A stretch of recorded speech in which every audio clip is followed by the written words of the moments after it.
Assalamualaikum warahmatullahi wabarakatuh. Para peserta webinar Pasca Sarjana Universitas 11 Maret di Surakarta, saya pada hari ini akan memperkenalkan keuntungan bagi mereka yang akan mengambil program doktor di kajian budaya UNS. Sudah barang tentu keuntungan ini didapatkan karena Anda semuanya akan memperoleh kemudahan ya, baik dalam bidang pendidikannya maupun di dalam Anda menyelesaikan program disertasi. Perlu Anda ketahui bahwa kajian budaya di Universitas 11 Maret ini merupakan kajian yang sangat terbuka. Ya, terbuka bagi para peneliti dan para pejuang akademik yang bertugas untuk mengkritisi atau ya menganalisis atau meneliti hasil karya cipta manusia sebagai bagian dari proses peradaban. Dalam hal ini budaya bukan saja dalam perspektif kesenian atau seni pertunjukan, tetapi budaya adalah aktivitas manusia keseluruhan ya, dalam membangun kehidupan rukun dan damai. Nah, kalau demikian maka kajian budaya ini meliputi cakupan yang sangat luas, dan program studi ini menampung seluruh bidang ilmu, baik ilmu hukum, komunikasi, ilmu politik, seni, antropologi, sosiologi, sastra, filsafat, pendidikan, kedokteran, ya bahkan pertanian, matematika. It's no problem. Semua dapat masuk di program studi kajian budaya Universitas 11 Maret ini karena memang pada prinsipnya kajian budaya merupakan kajian aktivitas manusia.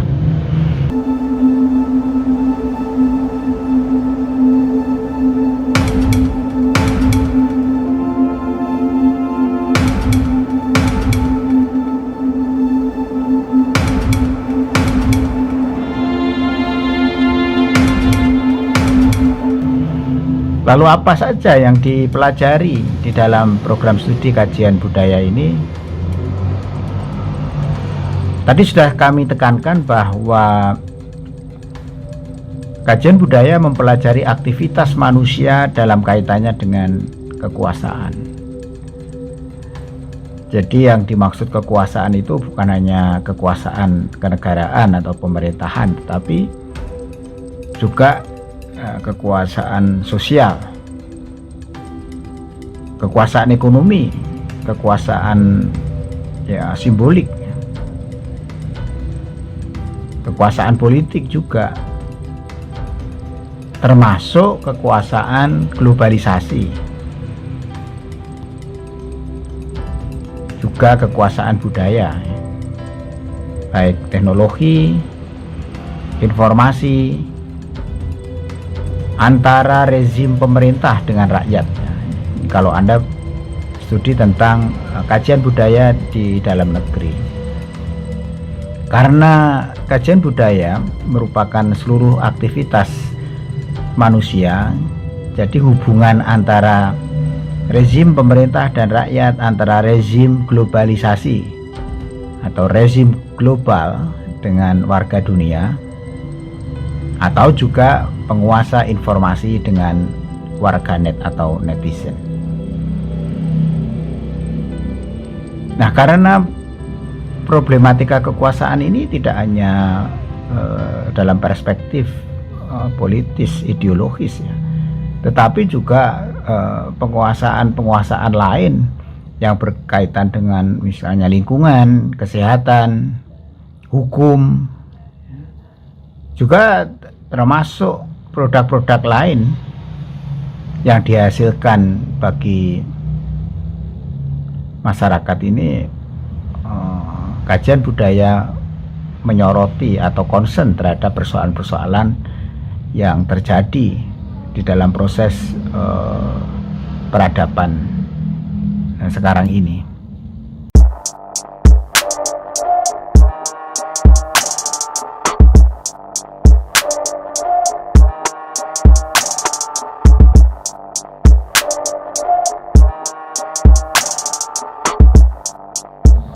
Lalu kalau demikian bagaimana ya cara mempelajarinya? Ya, kita harus kembali kepada karakter atau paradigma atau juga pendekatan apa yang digunakan di dalam S3 kajian budaya ini, yakni paradigma kritis. Artinya bahwa paradigma kritis itu selalu bertitik tolak dari cara pandang terhadap aktivitas manusia itu dilihat secara kritis. Kritis itu ya mencari, meneliti, menelaah, menganalisis segala hal yang dilakukan oleh manusia ataupun kelompok manusia ataupun institusi dan komunitas-komunitas yang lainnya, yang disoroti adalah apabila mereka mempunyai motif yang negatif atau ya mempunyai tujuan yang kurang baik ya, bagi kehidupan, dan menggunakan cara-cara yang juga di luar batas kemanusiaan misalnya, atau menggunakan cara-cara yang selunak mungkin juga ya, yang membuat orang kemudian terseret ke dalam perangkap mereka. Oleh karena itu, aktivitas manusia yang disoroti ini adalah segala aktivitas yang dapat merugikan ya, atau menjatuhkan harkat manusia hidup itu menuju zaman kegelapan ya, yang dikenal dengan post-humanity. Kajian budaya juga menyoroti mengenai perilaku manusia yang serakah, yang memeras dan menindas, baik dilakukan secara terus terang maupun juga secara halus atau secara simbolik, yang dikenal dengan hegemoni.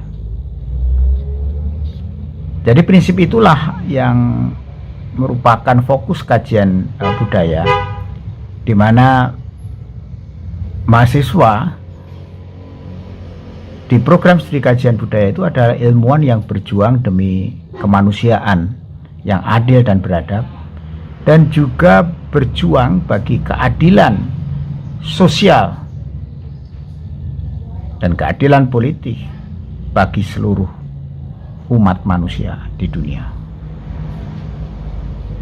Nah, kalau kita sudah punya visi semacam ini, maka mahasiswa kajian budaya harus berangkat atau berpikir bahwa karya disertasinya itu merupakan sumbangan terbesar bagi kemanusiaan, yang tidak dapat dengan serta-merta hanya sebuah tulisan cerita kancil yang dibaca anak-anak, bukan.